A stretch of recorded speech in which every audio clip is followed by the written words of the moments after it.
3 True Scary Hotel Horror Stories.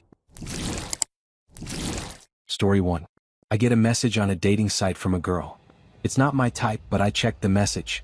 Hey, you're super attractive. Do you want to come to my hotel room? I was flattered, but I definitely wasn't interested. However, he could be a good person, so I replied. I'm not looking for that, but I'm willing to chat. Now I really want you to come. I'm on vacation and I'm in a hotel near your house. Once again I say to him, I'm sorry, but I'm not interested. Where are you from and why did you choose to come here on vacation? I'm from here, but I'm in a hotel wanting you to come to crush. Come now. At this point, I was already getting suspicious. Why rent a hotel room if you live here? It's a small town, so I did the smart thing. I blocked it. I sent him a message earlier saying goodbye and wishing him luck to find someone interested. Fast forward 30 minutes and he creates a second account and sends me this. I'm serious. I really want you to come. Here's something to persuade you. And it was an image or link to a photo of a naked woman on a bed. I blocked her again. Not even 15 minutes passed when I received another account and another message from her. At this point I thought I was being trolled.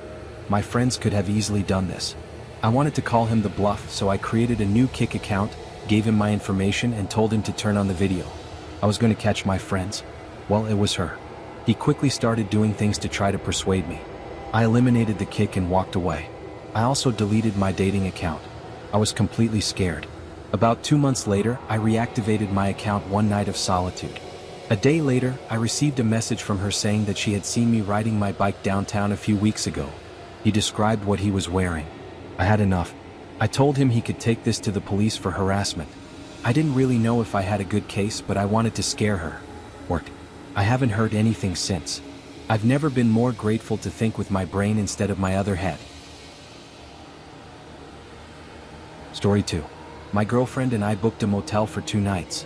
It wasn't the best motel, nor was it in the best part of town, but it was cheap, so it worked for us. I was 20 years old and she was 19 at the time. The first night passed without problems. On the second night, however, things started to get strange. Around midnight, someone started knocking on our door. I looked through the peephole and saw a rather short, scruffy-looking white man standing outside our door, wearing jeans and shirtless. My first thought was that I was probably high or something and that I was knocking on everyone's doors for some reason. I thought, well, whatever, I'm tired. It's time to sleep. Then, around 2 o'clock in the morning, while my girlfriend and I were starting to fall asleep, I think I hear the man say something outside. You and your girl are going to die tonight. I tried to convince myself that I hadn't heard that. I mean, why would a stranger say something like that? How did he even know he had a girl in the room? Had you been watching us before? All of these thoughts were going through my mind while my girlfriend, Jane, was sleeping. I didn't want to disturb her, but at this point I was already quite nervous, so I woke her up with a nudge. I said to him in a low voice, I think that man is still outside.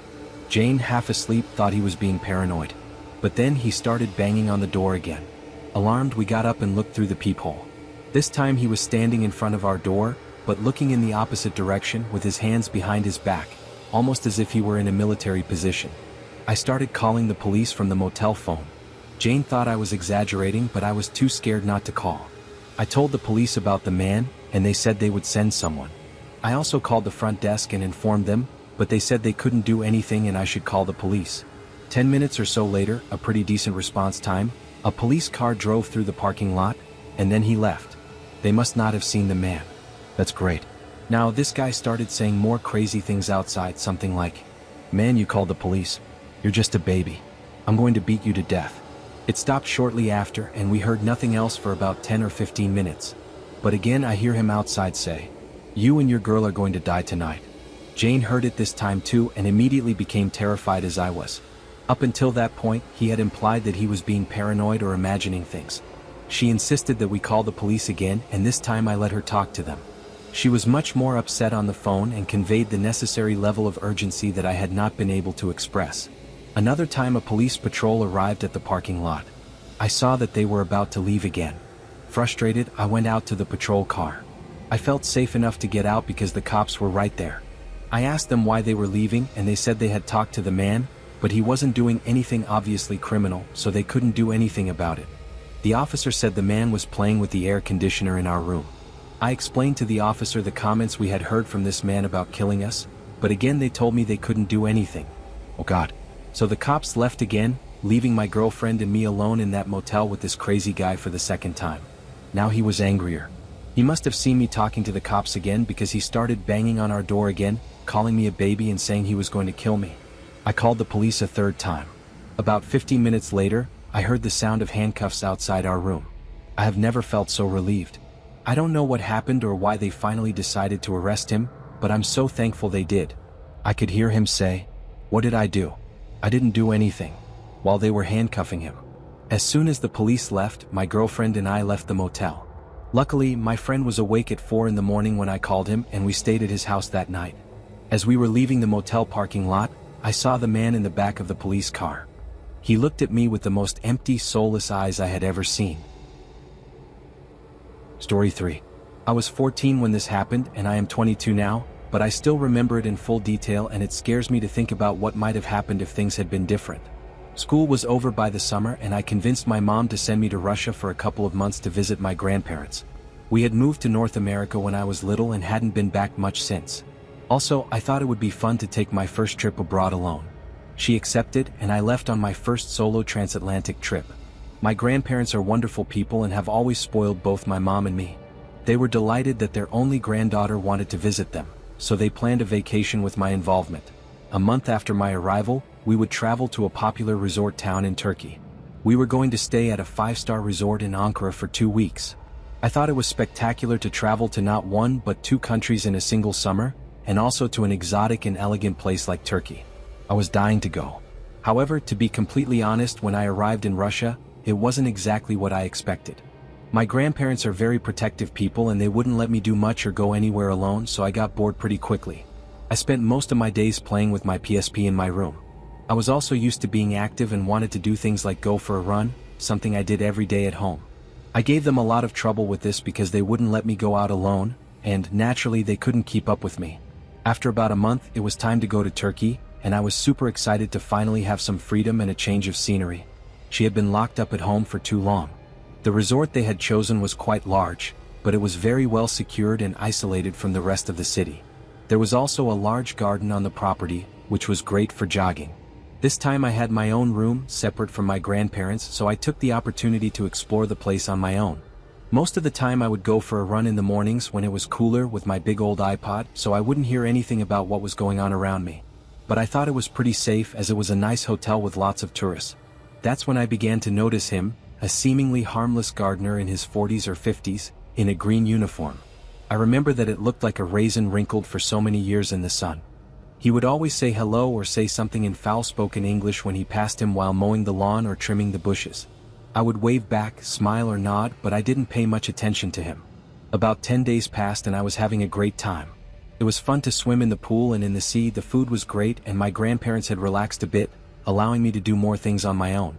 However, they didn't know about my morning runs around the grounds, and I wasn't going to tell them because I wasn't sure they would approve.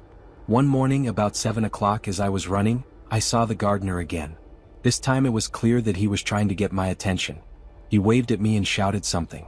I stopped and took off my headphones to try to understand what I wanted. I knew he worked for the hotel, so I didn't suspect anything. He waved me again and motioned for me to come closer. I was confused, but I thought he wanted to tell me something, so I approached politely. He was standing on a path that led deeper into the gardens and greenery. He was smiling and gesturing, and I saw that he was holding something in his hand. "Rose?" said Dash. "Beautiful rose." Then I realized that he was holding a rose and spreading it towards me.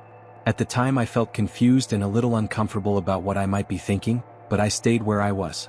Usually the hotel staff were chatty but friendly, and my grandparents always ended up chatting with them. I thought it would be something like that, and I didn't want to be rude, but I didn't want to stay too long either. He gave me the rose and I took it thinking that maybe he wanted to show me some flowers that were blooming. But he kept waving for me to follow him and stupidly walked a little closer. He had another flower in his hand and was moving farther away. Suddenly he stopped and started to lower the flower a little. That's when I noticed that I had my other hand behind my back and was holding something. I looked ahead along the trail and saw some sort of cabin, where I assumed they kept gardening supplies. Something clicked in my head at that moment and I immediately backed away. He saw me step back and tried to smile by saying "pinked" again, while moving his hand behind his back and leaning towards me. Then I saw that he was holding a rag. Without hesitation, I let go of the rose he had given me, turned around and ran at full speed. I didn't look back and ran like crazy back to the hotel. It wasn't until I closed the door behind me and was among other people that I looked back to see if he had followed me. I didn't see him anymore, but my heart was beating like crazy. I went back to my room and waited for my grandparents to wake up. I never told them what happened that day and spent the rest of my vacation glued to her side. I thought that if I said anything, they would become even more paranoid about my safety and blame me for walking away alone. Besides, I didn't want to ruin the days that were left for them. I saw the gardener once again on the beach. I remember I was talking to a security guard. I felt very uncomfortable and sank into my beach chair at the sight of him. Then he looked at me and smiled. I stared at him as he moved his lips to say, "Pink," mockingly, and smiled again. I still remember the anger I felt in my stomach and how much I wanted to punch him in the face, but I just froze and watched him. He walked away and I pretended again that nothing had happened. Needless to say, I never ran again in the mornings, nor did I want to until long after the summer was over and I returned home.